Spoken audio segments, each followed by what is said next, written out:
it in there. You And recording? What you hold. And, here, let me see the tool. Okay, now turn it on. And he's going to mash both fob buttons at the same time. And you're going to hear the horn honk twice. All right, now he's going to take the tire pressure tool and tire pressure monitor activation tool. And you're going to hold it right there by the valve stem. You're going to mash it.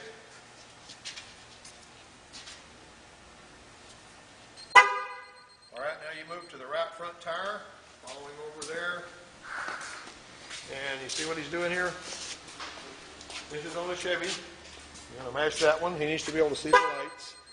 He needs to be able to know what your lights are doing. All right, now move over there. You're going to move to the right rear tire. You have to do them in this order, guys. If you don't do them in this order, it'll foul them up because it's assuming you're doing left front, right rear, left rear. All right, now you're moving to that last one there. And we're going to mash that one. There we go. See, it's telling you it's through. Got it? You understand that? Yay. Bingo. How do you turn it off?